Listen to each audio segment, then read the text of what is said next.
अस्सलामु अलैकुम वरहमतुल्लाहि वबरकातुहू। उम्मीद करती हूँ आप सब खैरियत से होंगे।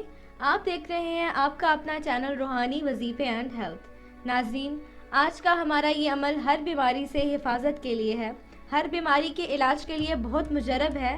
अगर कोई सख्त से सख्त बीमार है, डॉक्टरों ने जवाब दे दिया है, कैंसर का मरीज़ है, जो लोग शुगर की बीमारी में मुब्तला है या कई ऐसी बीमारियां हैं जिसकी वजह से मुस्तकिल परेशान हैं, तो वो इस अमल को कर सकते हैं।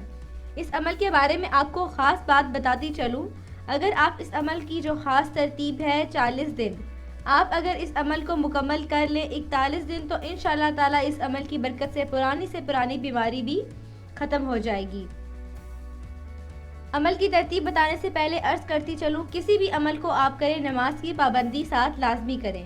इससे पहले कि मैं वीडियो की तरफ बढ़ूँ, मैं आप लोगों से दरख्वास्त करती हूँ कि सदका जारिया समझकर मुसलमानों को फ़ायदा पहुँचाने की नीयत से इस वीडियो को शेयर कर दें, हमारे चैनल को सब्सक्राइब कर दें और बेल आइकन पर ज़रूर प्रेस कीजिएगा ताकि नई आने वाली तमाम वीडियोज़ आप तक पहुँचती रहें।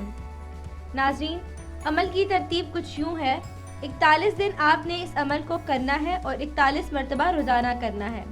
आपने ये अमल फजर के वक्त सुन्नतों और फ़र्ज़ों के दरमियान करना है, तो आप इस अमल का फ़ायदा बहुत जल्दी और बहुत ज़्यादा मिलेगा। इसके अलावा अगर आप ये अमल फजर में नहीं कर सकते तो किसी भी वक्त कर सकते हैं, इंशाअल्लाह ताला उससे भी आपको बहुत फ़ायदा होगा। अमल करने के दौरान आपने गैर ज़रूरी बातों से इज्तनाब करना है। हाँ, अगर कोई बहुत ज़रूरी बात है तो आप कर सकते हैं। अमल करने से अव्वल व आखिर आपने 3 मरतबा दरूद शरीफ पढ़ना है और दरमियान में आपने सूरत फातिहा 41 मरतबा पढ़नी है। पानी की एक बोतल ले लें, उस पर यह दम कर लें। ये अमल आपने 41 दिन तक करना है। इंशाल्लाह आपकी तमाम बीमारियां अल्लाह पाक दूर फरमा देंगे। उम्मीद करती हूँ आपको समझ आ गई होगी, लेकिन फिर भी इस हवाले से अगर कुछ समझ नहीं आई तो कमेंट करके हमसे पूछ सकते हैं, आपको आगाह कर दिया जाएगा। अभी तक के लिए इतना ही। अगली वीडियो तक के लिए इजाज़त चाहती हूँ। अपना बहुत सारा ख्याल रखिएगा। अल्लाह हाफ़िज़।